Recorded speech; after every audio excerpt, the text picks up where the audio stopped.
وانسف كنبر سرد مزاي عمري حيلي كلنا عاقي فتحك عاتر هزبيك حبار يا كاسر أجندات وهافتي نكون ون كان كذا لنا قبلت أجندة يطلع نقول بلصقنا وافير ومدني حيزي مقدم تقارو تردو تايت علامة كسعرنا اليوم دليل مسلوكم حيزي كم يقرب وا من قست قراي حوحاتس سنف ديام مسيلكم بمنتاي مالت كردنا كل له مقدم نايت علاتنا علامة سنتا إيو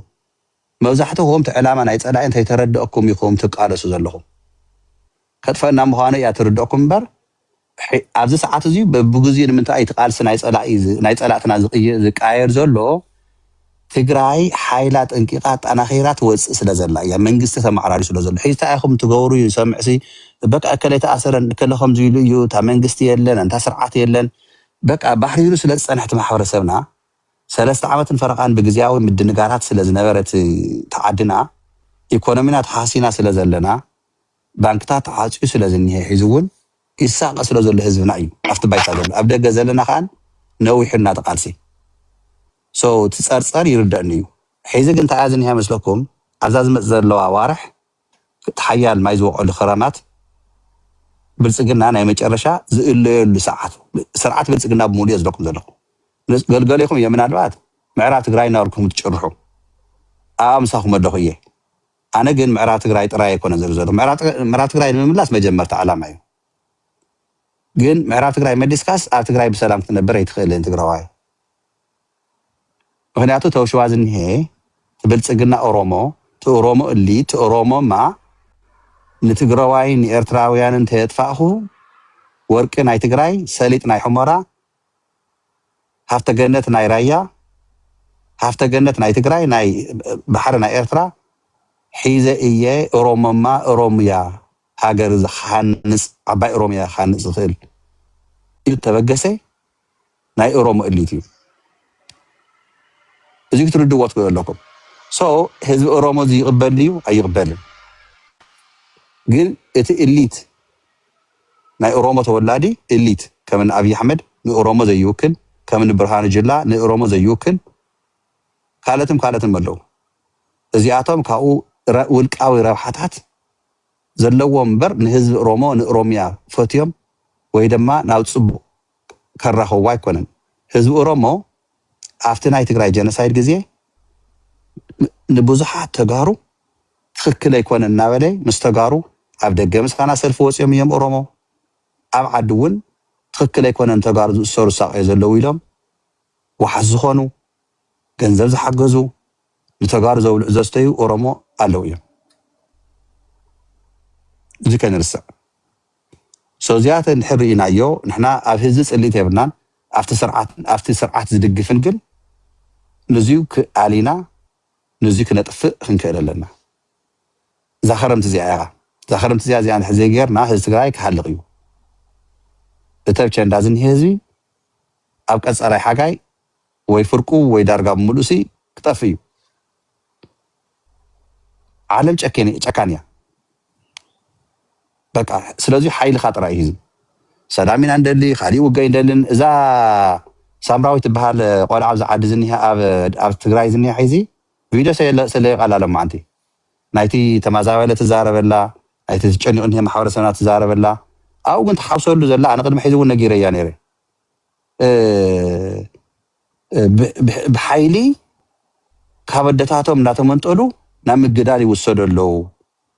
إلا بإنجليزنا مجلس أو سيالا لما عنتي عتم 7 سنة سرعات نجورو انتهي عينتيو كندي دنا قريوم أنتم ساعات بزيحهم على مسي إنت بوليتيكاس كما يزردك نزاع والعزي أخانس تقرأي ناي تقرأي عشان دا كامبين جمر ساعات ونني أنا نعرف دسيلات الناس كم بوست جيرياتا بوستات تريه وحيز نزاع والعز بدن ببزح تمايت أردي أيا بوليتيكا هم يكونن تقرأي سروايف قبر اللواء ክጋደል هو ትግራዋይ ክጋደል ኣለዎ ኣብ ባይታ ዝኒሄ ክቃለስ ኣለዎ ከጥፈካ ዝበለክ ሓይል እኒሄ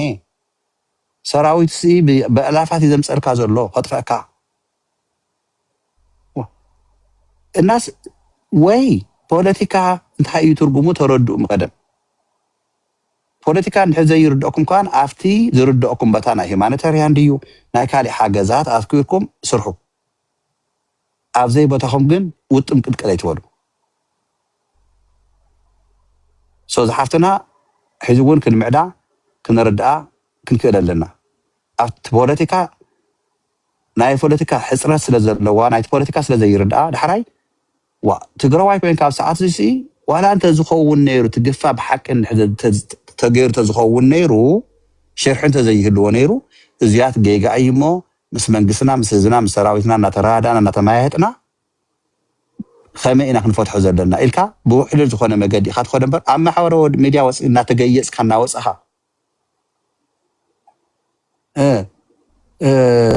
መንግስቲ ትግራይ ሕወሓት መንእሰይ ትግራይ ካብ ወዲኡ ትምንጥለላ ነዲኡ የብኪያ ኣሎ ኣቦ ትግራይ ሕወሓት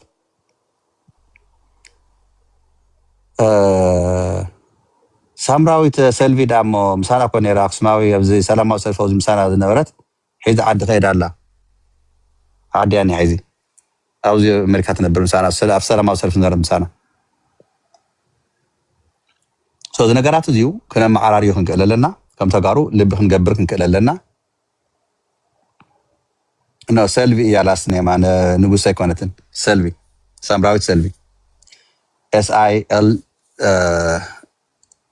ይመስለኒ ብሓፂሩ ብልፅግና ዘዕገርግር ዘሎ ዘእው ዘሎ ብሰዓት እዚኡ ኩሎም ቶም ንትግራይ ከጥፍእዋ ተወዲቦም ዝነበሩ ፀላእትና ጥይት ተይተኮሰ ውድብ ሕወሓት ጥይት ተይተኮሰ ኩናት ኣብ ትግራይ ዘይኮነስ ኩናት ኣብ ኣምሓራ ክልል ኩናት ኣብ ቤንሻንጉል ኩናት ኣብ ኦሮሚያ ክካየድ ጠንካራ ዝኾነ ፅምዶም ምስ ሱዳን ምስ ኤርትራ ብምግባር ውድብ ሕወሓት እስካብ ሎማዓንቲ ሰላሕታዊ ኩናት እምበር ወታደራዊ ስሩዕ ኩናት ኣበይ ይካየድ ኣሎ ትርእይዎ ኣለኹም ሶ እዚዩ ናይ ዲፕሎማሲ ዓወት እዩ ዛዕባ እዚ ዝዛረብ ትግራዋይ ኮ የለን እንታይ ዓይነት ዓወት ከም ዝሓፈሰት ውድብ ሕወሓት እንታይ ዓይነት ዓቕሚ ከም ዘለዋ እንታይ ዓይነት ብልሕነት ከም ዘለዋ ንሕና ብሰዓቱ እዚዩ ኣብ ትግራይ ሙሉእ ኩናት ክካየድ ኣይንደልን ንኸይግበር ከዓነየ ንቃለስ ኣለና ፖለቲካዊ ዲፕሎማስያዊ ወታደራዊ ከዓነየ ናይ ባዕልካ እናጣናኸርካ ትፀንሕ ፈቲግ ኮይኑ ዝፀንሐ ናይ ብልፅግና ሰራዊት ፅባሕ ንግሆ ናብ ትግራይ ከፅግዕ እንተሎ እንታይ ጌርካ ከም እትምክቶ ክንሪኦ ኢና ሓቢርና እዚኣ ካ ትመፀላ ዝቐረባ ግዜ ሰቲ ኩናት ኣብ ትግራይ ኣይኮነን ክካየደ መፃኢ ኣብቲ ዝካየደሉ ዘሎ ቦታ እውን ኣይቕፅልን እቲ ናይ ቤንሻንጉል ግንባር ዳርጋ ይፈርስ ኣሎ ዳርጋ ይድምሰስ ኣሎ ንሱ ምስ ተወድአ ከዓነየይ ክቕፅል እዩ ኣብ ኣዲስ ኣበባ ዘሎ ስርዓት ውሕስ ከም ዘይኮነ ተረዲኣቶ ኣላ ሶ እንታይ እያ ቀሪያቶ ሒዚ ከም ከልቢ ምንባሕ እዩ ከም ብልፅግና ተጋሩ ናይ ውድቀ ናይ ቆልዑ ህፃውንቲ ቆልዑ መንእሰይ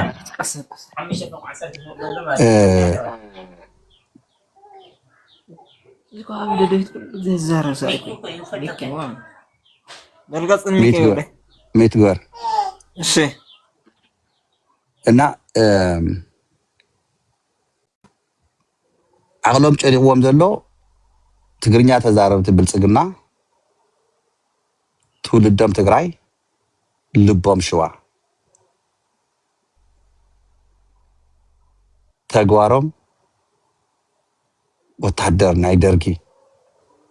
ደቂ ነጥለባሽ ዝኾኑ እዚኦም እዮም ዓጢቆምልና ዝኒአው ሒዚ ንምንታይ ታናይ መጨረሻ ደረጃ ትግራይ ወሲና ስለ ዘላ ትግራይ ባሳንጆ ብመሲንጋ ስለ ዘይትሽወድ ሱዳን ንድሕሪት ከም ዘይትብል ትሪእዎ ኣለኹም ተዓወታት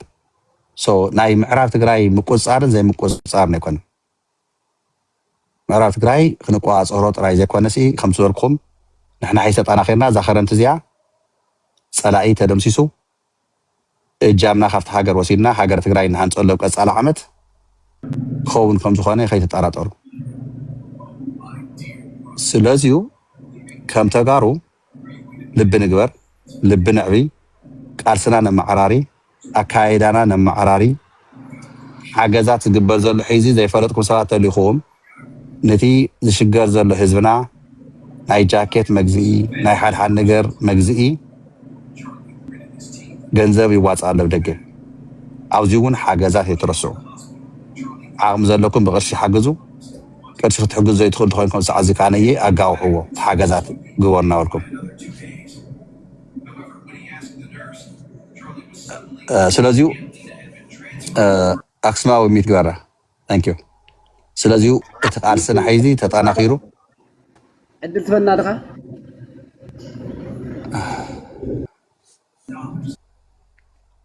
ፈካይ ዕድል ታሕታይ ታብታብ ነገር ካፅንሕ ክምልሰካ እየ።